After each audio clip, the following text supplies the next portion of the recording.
হালকা গপ্প, গপ্পই মনের মনোরঞ্জন। আজকের গল্প লীলা মজুমদারের লক্ষ্মী। বোর্ডিংয়ের মাসিমা মাখনের কৌটো, জ্যামের শিশি সব জালের আলমারিতে বন্ধ করে বললেন, লক্ষ্মী বড় দুষ্টু মেয়ে। কেউ এসে খাবার টেবিলে বসবার আগেই কোথাকার এক পাতি বিড়ালকে অর্ধেক মাখন জ্যাম খাইয়ে দিয়েছে। কেন? লক্ষ্মী বলল, ওর যে খিদে পেয়েছিল, ম্যাও ম্যাও করে কাঁদছিল। মাসিমা রেগেমেগে বললেন, তাহলে বিড়াল নিয়ে আজ তুমি আমার স্নানের ঘরে বন্ধ থাকো। আমরা সকলে ঝর্ণার তলায় চড়ুই ভাতি করতে যাচ্ছি। শুনে লক্ষ্মী এমনি অবাক হয়ে গেল, সে আর কি বলবে। তারপর যখন মণি, ফেনি, ললিতা, বুলু, এমনকি বোকা মুকুল পর্যন্ত মাসিমার সঙ্গে ঝর্ণাতলায় যাবার জোগাড় করতে লেগে গেল, লক্ষ্মীর মুখে কথা সরে না। হিংসুটি মালতী একটা ট্রফির বাক্সে শুকনো পাউরুটি আর এক বোতল জল স্নানের ঘরে তাকের উপর রেখে ফ্যাচ ফ্যাচ করে হাসতে হাসতে বলল, এই রইল তোমার খাবার। আমরা লুচি, কপি ভাজা, আলুর দম আর ক্ষীরের সন্দেশ নিয়ে যাচ্ছি। তখন তার চুলের মুঠি ধরে দেওয়ালে দুবার মাথা ঠুকে দিয়ে ঠেলে দরজার বাইরে বের করে না দিয়ে লক্ষ্মী করে কি? মালতীটা এমন ছিচকাঁদুনে যে ভ্যা ভ্যা করতে করতে অমনি চলল নালিশ করতে। লক্ষ্মী স্নানের ঘরের দরজাটা ভিতর থেকে বন্ধ করে দিয়ে একটা জল চৌকিতে ভাবতে বসল। ভুলে জানালা বন্ধ করেনি। সেখান দিয়ে বড় মেয়ে অনুদিদি যেই না মুখ বাড়িয়ে বলতে শুরু করেছে, ছি, তোমার কি লজ্জাও নেই? কিন্তু মাসিমা বলেছেন, আর যদি কখনো এমন খারাপ কাজ না করো তাহলে তোমাকে ক্ষমা। এই অবধি বলে আর কিছু বলা হলো না, কারণ টবের হাতলে একটা বড় মাকড়সা বসেছিল। লক্ষ্মী সেটাকে ঠ্যাং ধরে ঝুলিয়ে অনুদির মুখে ছুঁড়ে মারল। অনুদি আও আও করতে করতে দৌড়ে পালালো। লক্ষ্মী জানালাটা বন্ধ করে দিয়ে তাক ঢাকা কাগজ পাকিয়ে নল বানিয়ে নলের মাথা ভিজিয়ে সাবানের গায়ে ঘষে রাশি রাশি ছোট ছোট বুদবুদ ওড়াতে লাগলো। দেখতে দেখতে ঘরময় সাবান জলের ফোঁটা পড়ে বিশ্রী দেখতে হয়ে গেল। তাছাড়া আর বুদবুদ ওড়াতে ভালো লাগছে না। লক্ষ্মী দুই হাত কোনোই অবধি ডুবিয়ে জল ঘাঁটতে বসে গেল। কাপড় চোপড় ভিজে চুপুর। যাবার আগে মাসিমা নিজে এসে দরজায় ঠেলাঠেলি করতে লাগলেন। দরজা খোলো লক্ষ্মীটি, সত্যি কি আর তোমাকে ফেলে যেতে পারি আমরা? এই একটু শিক্ষা দিলাম, চলো আমরা এবার রওনা হব। লক্ষ্মী জানালাটা একটু ফাঁক করে মাসিমাকে কাঁচকলা দেখালো। মাসিমার নরম ফর্সা গাল রাগের চোটে লাল শক্ত হয়ে উঠল। তিনি বললেন, বেশ তো, তবে থাকো ওখানে। বলে বাইরে থেকে দরজার জানালার শিকলি তুলে দিয়ে দুম দুম করে সিঁড়ি দিয়ে নেমে গেলেন।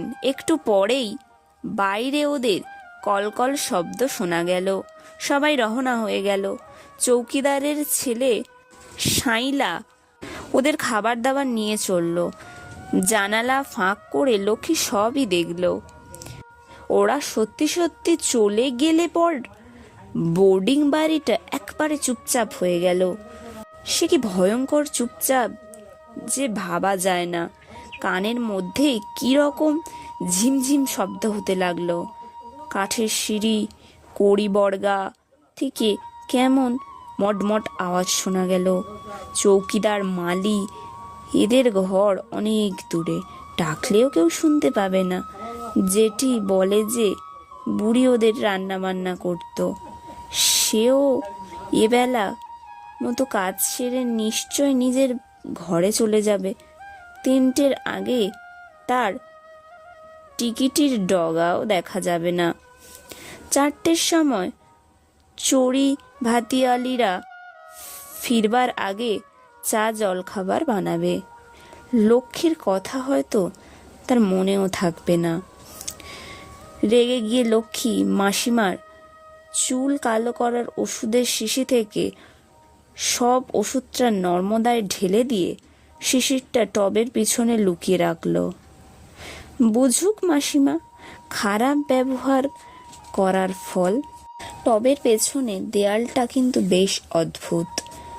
রংটাতে কেমন ছোপ ধরে বিকট সব মুখ হয়ে আছে। এই বাড়িটারই একটু অদ্ভুত। আগে নাকি এখানে এক চা বাগানের সাহেব থাকতো, তার স্ত্রীরা সবাই মরে যেত। তারপর থেকে রাতে কি সব আওয়াজ হতো। বড় বাড়ির চাকর বাকর শুতে চাইতো না, এইসব জেঠির মুখে শোনা। শেষটা টিকতে না পেরে বাড়িটা বাস্তু বিভাগকে দান করে সাহেব বিলেতে চলে গেল। সেও প্রায় 50 বছর হতে চলল। সেই স্তক বাড়ি খালি পড়েছিল, পয়সা দিলেও কেউ থাকতো না। যেটিকে 100 টাকা দিলেও রাত 10টার পর সে এই বাড়িতে থাকতে রাজি নয়। 10 বছর আগে মেরামত করে সাজিয়ে গুছিয়ে এই সরকারি স্কুল হয়েছে। একজন মোটা মন্ত্রী নিজে এসে লাল রেশমি ফিতে কেটে স্কুল খুলে দিয়েছিলেন। বড় লোকেরা ভালো কাপড় চোপড় পরে হাততালি দিয়েছিলেন। নতুন চৌকিদাররা মুরগি বলে দিয়ে দেওরের পুজো দিয়েছিল। তাতে তো ভারী ফল হলো। যাকগে, যেটি এ নিয়ে কিছু বলতে চান না। এক্ষুনি মাসিমা আসবেন। বেড়ালটাকে আর দেখতে পাওয়া যাচ্ছিল না। এই ছিল এই নেই, ঘরের দরজা জানালা তো বন্ধ, তাহলে সে গেল কোথায়? আস্তে আস্তে উঠে গিয়ে লক্ষ্মী স্নানের ঘরের বাইরে জানালাটা খুলে চারিদিক দেখতে লাগলো।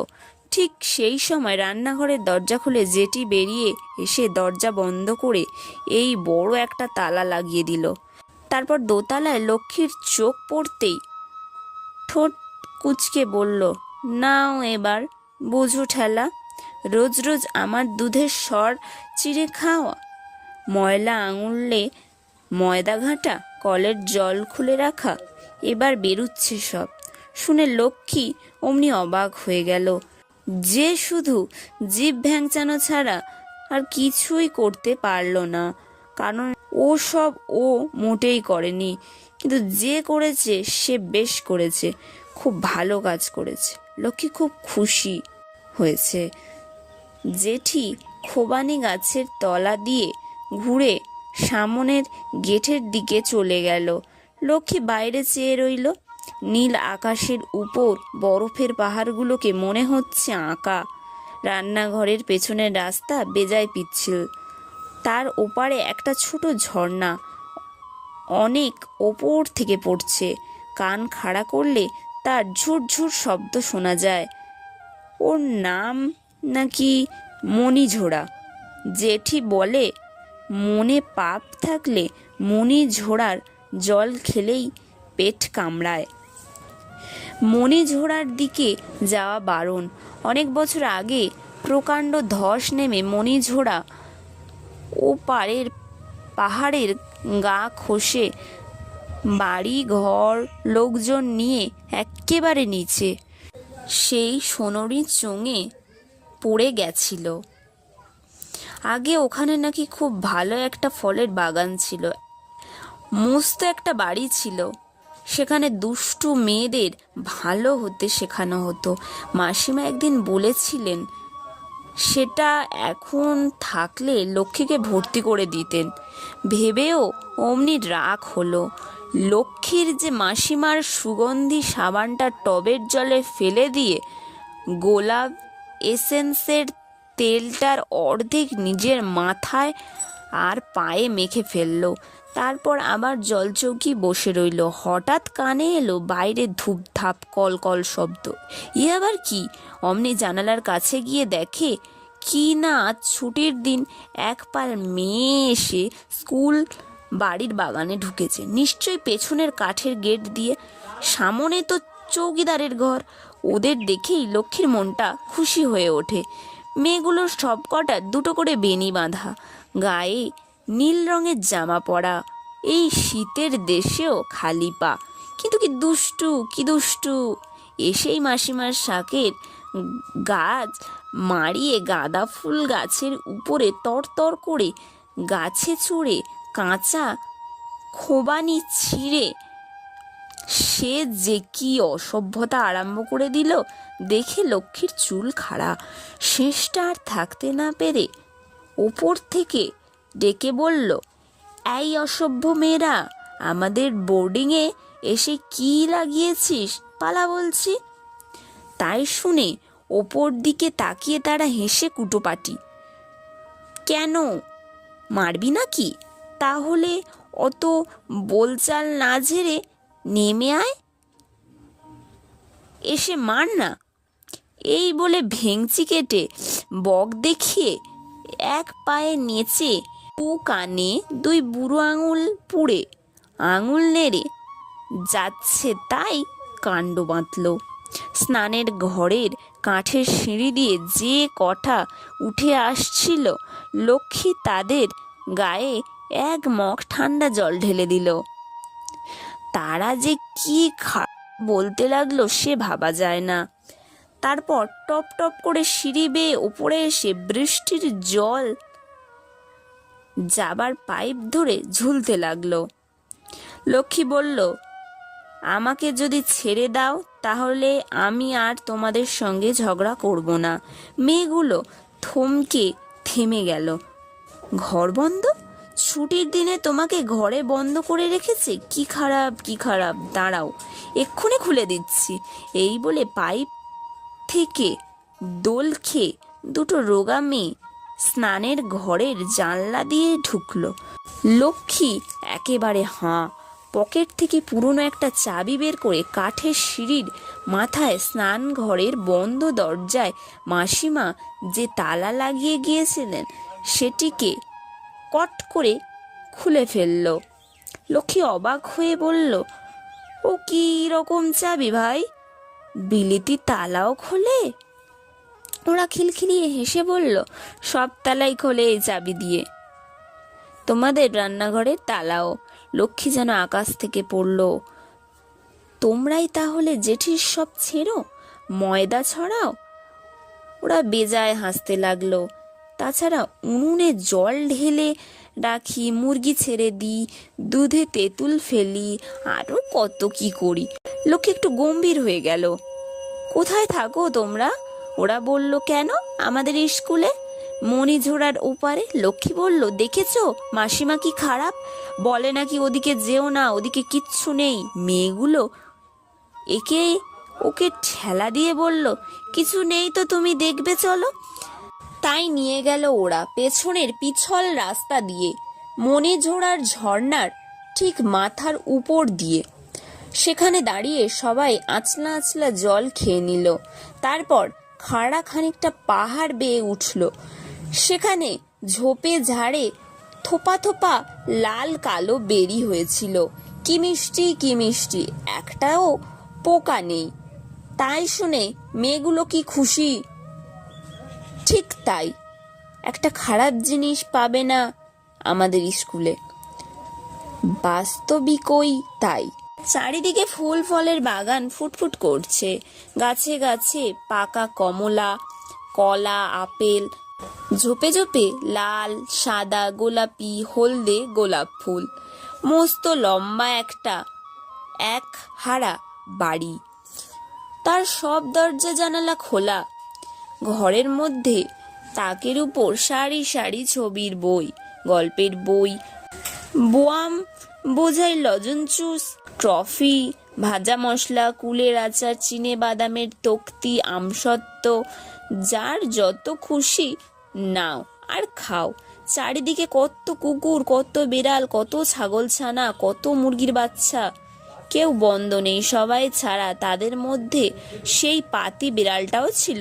লক্ষ্মী একবার জিজ্ঞাসা করেছিল, আমরা মণিঝোড়ার জল খেলাম, পেট ব্যথা করবে না? ওরা বলল, দূর বোকা, ব্যথা তো থাকে পেটে, জলে থাকবে কেন? তাই তো, একথা লক্ষ্মীর আগে মনে হয়নি।